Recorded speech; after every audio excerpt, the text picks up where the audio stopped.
folks, how you doing? Welcome to our next exit. If you came here looking for our monthly expense report, you're going to be sadly mistaken.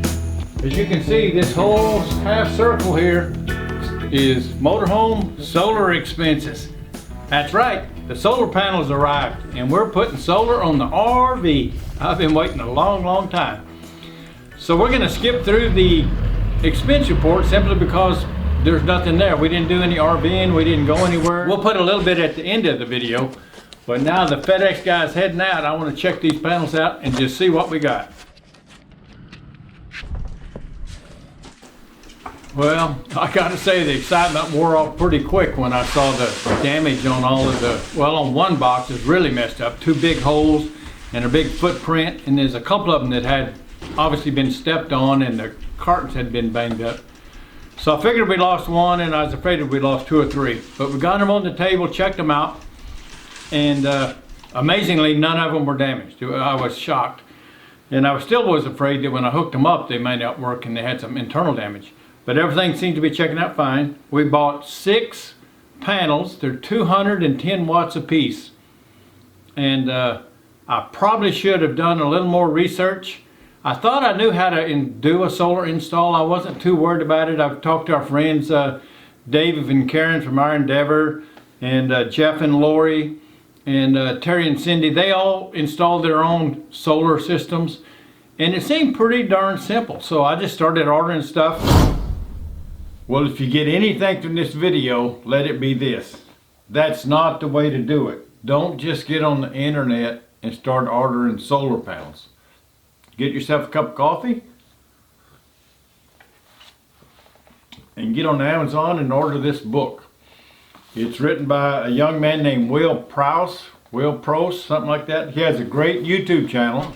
I'll put a link up here to his do-it-yourself solar projects or do-it-yourself solar made simple. But he wrote a great book. He used to live in an RV and set up his own solar system. He's an electrical engineer or something, I don't know. But it's in nice plain English that you can understand, and it helps you design a system knowing how much batteries you need, how much solar panels you need, what size solar charge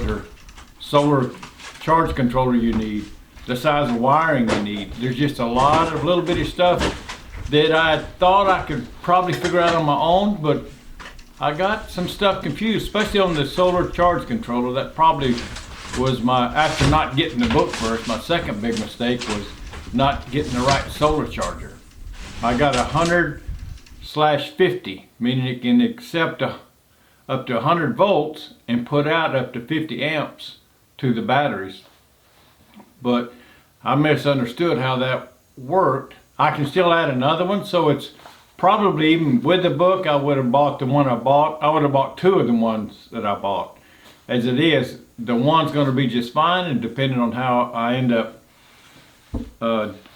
doing these last 2 panels, the last 400 watts, if I'll buy another solar controller or not. But it's a great book. I'll put a link to it up here. It's under 20 bucks, and it's nice plain English that a junior high student could understand. So anyway, take that to the bank. Get a book, do some studying before you start spending your money. And have a good cup of coffee.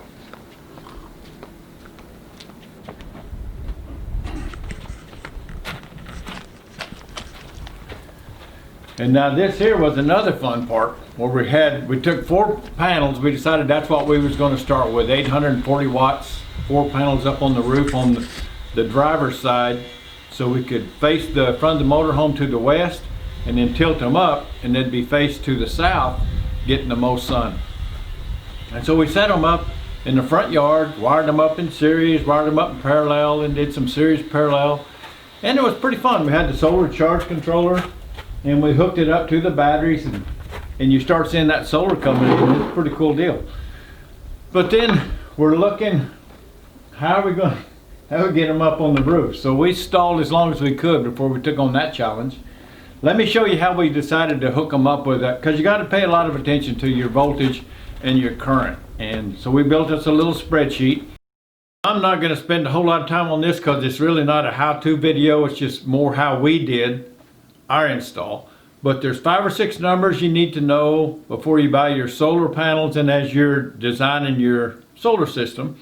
And the 2 main ones is your volts open circuit, and that kind of explains what that is, and then your current short circuit, and that's what that is. Basically, it's when you have the most volts and when you'll have the most current, and that's what you need to design for. So we have 6 panels, and this is with all 6 of our panels, with 2 panels in a string and 3 strings. So 2 panels, and then 2 panels. And in series, these up here are hooked in series. So the volts, you add your volts up. So 19.83 times 2, and then 19.83 times 2, and then 19.83 times 2. So 19.83 gives you 39.66 volts in each series. 39.66 and then 39.66. And then our current, or our amps, is the amps stay the same in series. You don't have to add those up. So that's 1309 and 1309 for a total of 1309. And then we combine those 3 strings in a parallel, and in parallel the volts stay the same, but you have to add up the currents. So we still have 39 volts, and now we have 39 amps. So our total array is 39.66 volts and 39.27 amps. And I decided that was more than we needed for our 4 lead acid batteries. It's kind of over paneling, and I want to over panel, and we did, even doing it with 4. As you can see over in the red, that's how we're actually going to install ours. Now we can change it anytime we want to. We can change, just unplug and plug in up on the roof, but we're going to set it up with 2 strings, 2 panels in each string, like you see in the red, and then those 2 strings combined in our solar array for a total of 4 panels gives us 39.66 volts still, but now our amps are 26.18.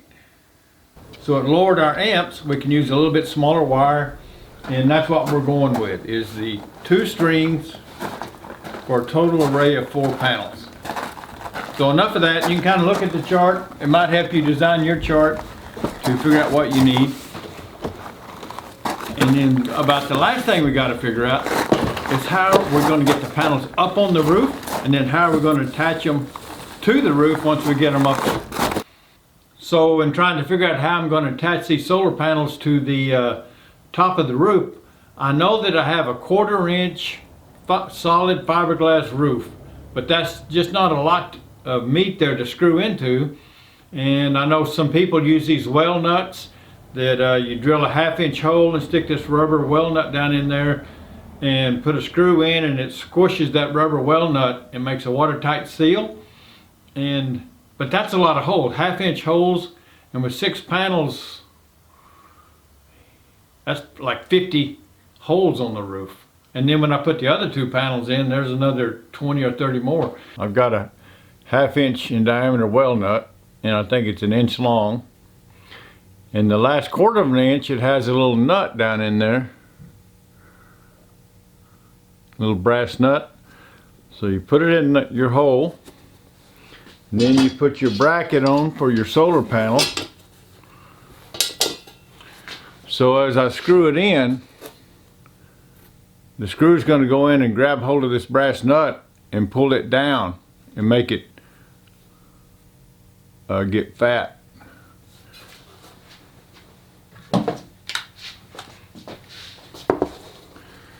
So you put a little pressure on the head of the well nut by pushing on the bracket.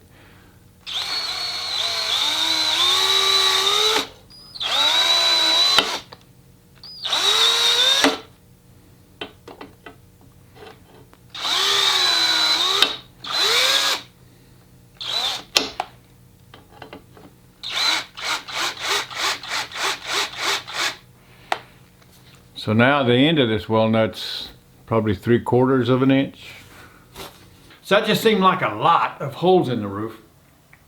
So I went on the Monaco website just looking to see what they might have, and here's this brochure, and it showed the structure of the frame of the of our specific coach, and it shows these beams going like on 16-inch centers, they're aluminum on the roof. And then I scrolled down a couple more pages and it showed the composition of the roof. Showed the 1/4-inch plywood roof and then like a couple of inches of insulation. And then this aluminum I-beam structure, ever 16 inches on center. And so I got up there, got me a stud finder and just started feeling all across the roof, and sure enough, ever 16 inches, it was showing a stud. So I drew me some lines and marked it all out and started zapping in some screws. I got some 2-inch self-tapping screws and just started screwing them down in.